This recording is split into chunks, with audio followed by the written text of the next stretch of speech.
Welcome to VBG news. ఈ రోజు filmy updates అంటే ఇప్పుడు చూద్దాం. Mega power star Ram Charan ప్రస్తుతం బోయపాటి దర్శకత్వంలో నటిస్తున్నాడు. చరణ్ బోయపాటి కాంబోలో వస్తున్న తొలి చిత్రం కావడంతో భారీ అంచనాలు నెలకొని ఉన్నాయి. ప్రస్తుతం ఈ చిత్ర షూటింగ్ శరవేగంగా జరుగుతోంది.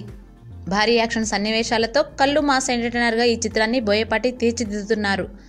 తాజాగా ఈ చిత్ర షూటింగ్ గురించి క్రేజ్ న్యూస్ బయటకు వచ్చింది. యూరప్లోని పలు దేశాల్లో తెలుగు చిత్రాల షూటింగ్ జరగడం మనం చూస్తూనే ఉన్నాం. కానీ అజర్బైజాన్ దేశం గురించి చాలా తక్కువగా విని ఉంటాం. ఈ దేశంలో షూటింగ్ జరుపుకోబోతున్న తొలి తెలుగు చిత్రంగా రామ్ చరణ్ సినిమా నిలవబోతోంది. దాదాపు నెల రోజుల పాటు బోయపాటి శ్రీను అజర్బైజాన్ దేశంలో కీలక సన్నివేశాలు చిత్రీకరిస్తారట. అద్భుతమైన లొకేషన్లకు అజర్బైజాన్ పెట్టింది పేరు. కాస్పియన్ సముద్ర తీర అందాలు, ఆ దేశ రాజధాని, మనకు అత్యాధునిక హంగులు అందరినీ మంత్రముగ్ధుల్ని చేయడం ఖాయంగా అనిపిస్తోంది.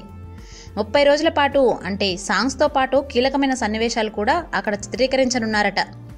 షూటింగ్ మొదలై చాలా రోజులు గడుస్తున్నా ఇంతవరకు టైటిల్ ఫస్ట్ లుక్ కోసం అభిమానుల ఎదురుచూపులు తప్పడం లేదు. పవర్ స్టార్ పవన్ కళ్యాణ్ పుట్టినరోజున ఫస్ట్ లుక్ విడుదల కావచ్చంటూ ఊహాగానాలు వినిపిస్తున్నాయి. కానీ చిత్ర యూనిట్ నుంచి ఎలాంటి ప్రకటన రాలేదు. భారీ బడ్జెట్లో తెరకెక్కుతున్న ఈ చిత్రంలో వివేక్ ఒబెరాయ్ విలన్గా నటిస్తుండడం మరో ఆసక్తికరమైన అంశం. సీనియర్ హీరోయిన్ స్నేహ కీలక పాత్రలో నటిస్తోంది. Bollywood beauty Kiara Advani heroine. For more filmy updates keep watching VBG news.